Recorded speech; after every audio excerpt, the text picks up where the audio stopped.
Well, I mean, the book that I wrote called Born Divine was just a real adventure for me to write, and because, as you pointed out earlier, the heart of it is a comparative study between the stories about the birth of Jesus and the stories of other people in the ancient world who were known to be, or who were believed to be, sons of God because they had a God for a father and a human for a mother.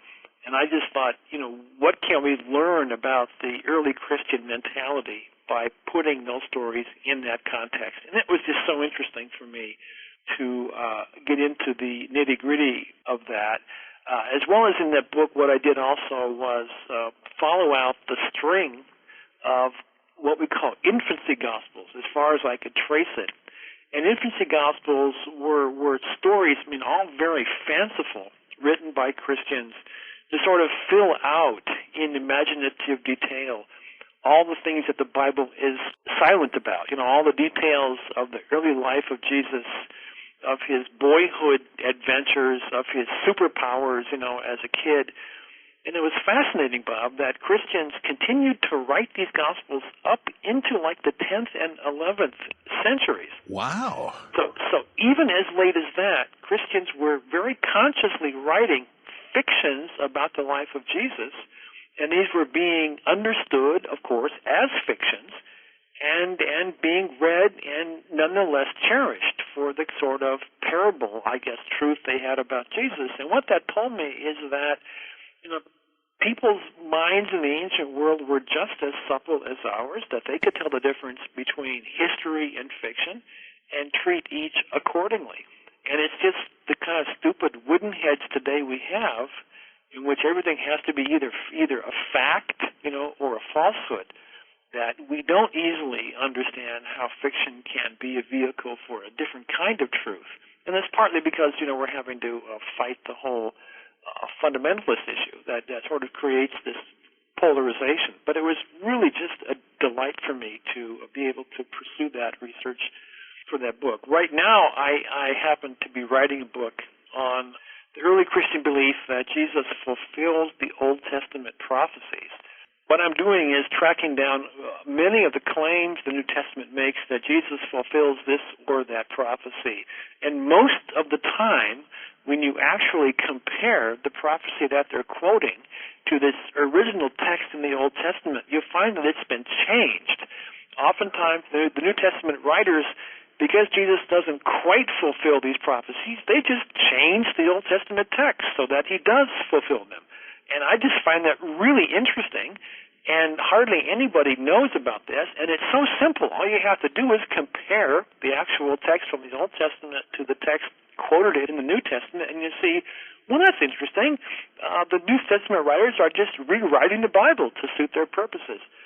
And that's fascinating to me, especially because this belief that Jesus fulfills the Old Testament prophecies throughout Christian history has been used as kind of a stick to beat the Jews with.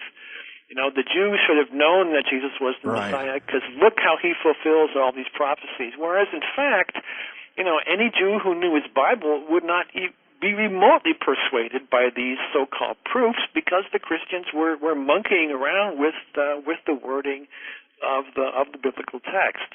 So that's what got me interested now, and it's quite an adventure to get a hold on that. I got to read that. That is fascinating. It's sort of like a step in the direction of what Randall Helms said in Gospel Fictions, that so much of the New Testament or the narratives are rewrites of the Old Testament. And what you're suggesting is like, here is a step in that direction where it's not exactly proof value from prior documents. It's like, let's recast those prophecies to fit our story, which is a whole different thing. Or let's rewrite the story to fit the prophecy. Yeah. Let me just give you one just incredible example of that, and that's the story where Jesus comes riding into Jerusalem on a donkey. Everyone probably knows about that scene, right? And people are putting palm trees down there, palm leaves and all this business. And when Mark tells that story, it says that this is to fulfill the prophecy. I don't know the exact words, but that your king comes riding on a colt, on the foal of a donkey. Now, when Matthew picks up Mark's gospel, Matthew's using Mark as his source, and he reads that verse on a colt, the foal of a donkey. Matthew reads that as if the prophecy is talking about two different animals. And so, sure enough, when Matthew writes the story, believe it or not, Matthew says that Jesus got these two animals and he sat on them, in the plural, and he rode them both into town. So we have Jesus doing this rodeo stunt in Matthew's gospel in order that Matthew can show, look how literally Jesus fulfills this prophecy. And it's the most ludicrous scene you can imagine. And you can see it's the clearest proof, right, that New Testament writers felt free to alter the story if it would help them score a theological point, even if it's based upon a rather, I think, ridiculous understanding of the Old Testament text. Yeah, that's got to take the cake, but Matthew loves to mine Zechariah. How does he know how much Judas got for turning in Jesus? Oh, 30 pieces of silver. Oh, where'd you get that? Gospel of Mark, Q, Christian tradition? That's an example of the same thing, except if you read it carefully, you'll see that the verse he quotes from Zechariah, Matthew says, comes from the prophet Jeremiah. Yes. Which is really given a headache to people who believe the Bible contains no errors, because here we have one biblical writer making a Bible knowledge mistake, which is very, very embarrassing. Oh, boy. What a tangled web we weave when first we practice to believe. I tell you, that is so fascinating. You know, you have such a gift for in print and in the spoken word for clarifying issues. I want to try this one on you, though many would not dare to do this on a radio interview, but answer this and for us. Albert Schweitzer, Rudolf Bultmann, and loads of other scholars thought Jesus was a proclaimer of the imminent end of the world, but now most of the fellows of the Jesus Seminar and lots of other scholars just don't buy this anymore.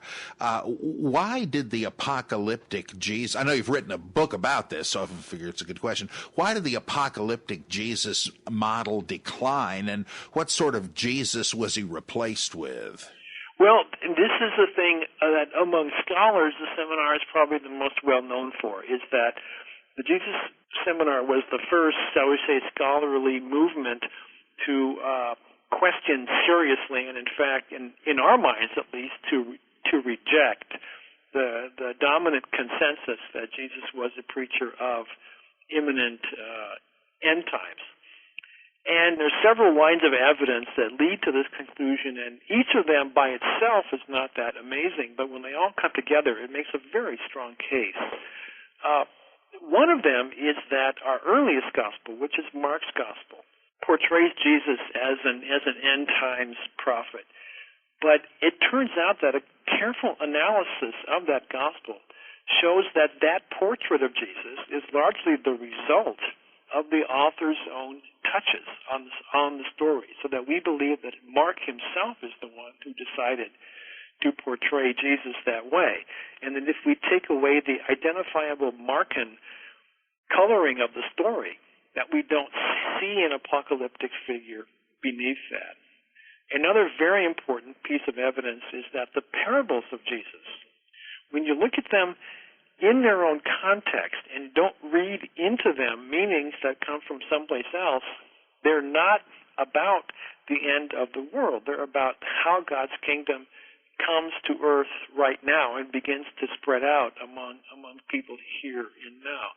And that these end times interpretations of the parables have been added at a later time. And biblical scholars have pretty sophisticated literary tools for identifying what's original in a parable and what's an added interpretation. And usually the apocalyptic readings of those parables are in those added interpretations.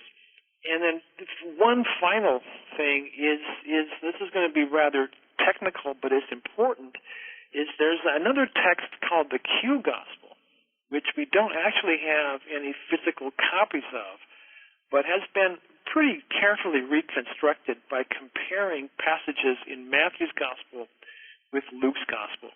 And the experts in the Q gospel are fairly well agreed that that gospel was not written all at once, that it was written in two stages, and they can tell that by use of these literary analytical tools, and that the first stage of this gospel is a gospel that has no end times teaching in it at all, and that the end times material comes in the second edition of this gospel.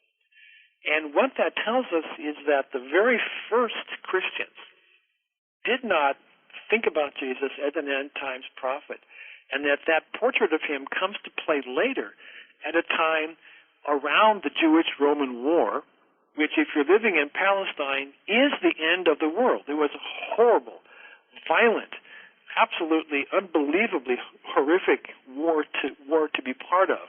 I mean, the Romans slaughtered about 1 million Jews. It was just completely off the charts of anything we would think of in terms of atrocities. So people living through that and thinking about Jesus, began to see him in their own context, and we think that's where so much of the apocalyptic thinking about Jesus comes to play. That's when Mark's gospel, for example, is written. So there's more I could say, but that's the kind of thing that the seminar began to take seriously, and not thinking in general terms, but going through verse by verse all the Gospels and asking these hard questions about it, just over and over and over again. The non-apocalyptic portrait of Jesus began to seem more and more credible. So that instead of an end times prophet preaching imminent end of the world and coming judgment, we found that the historical Jesus was more likely to be a wisdom teacher, someone we call a sage, who was telling parables and giving teachings to help people understand a whole new way to look at the world around them and to perceive how God was working within it. And that was not connected to threats of going to hell in the end times if you didn't accept it.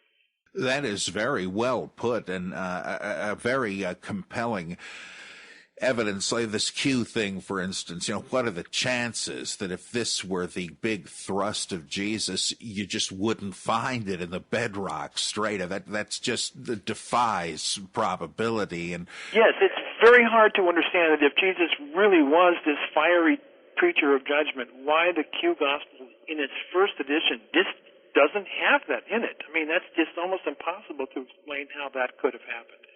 And so the alternative hypothesis just makes much, much more sense, that the apocalyptic coloring in the Gospels comes in at a time when, or at a later time, when Christians are running into problems that make that portrait of Jesus much more appealing and much more relevant to their very difficult life. The Mark and Apocalypse in chapter 13 almost says as much when it warns people not to confuse the prophetic revolutionary leaders of the temple siege period with Jesus.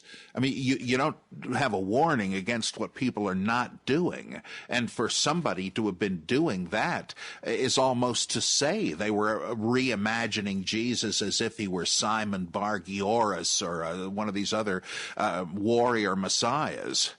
So this isn't just some sort of idle speculation. Even this is directly anticipated in the text. It's amazing. And what an accomplishment the seminar in general, and you in particular, have made to point this out. It's like having a veil removed in many, many ways. Yeah, and it also just helps it just makes it much more intelligible what Jesus was about. Because if you take all the teachings of the Gospels sort of at face value and try to put them together into a coherent portrait, what you get really is two very different kind of oil and water things which don't really mix too well. You have, on the one hand, this guy who teaches in these fascinating parables and aphorisms, or shall we say wisdom sayings, and then says, let those who have ears to hear, let them hear, which means figure it out for yourself.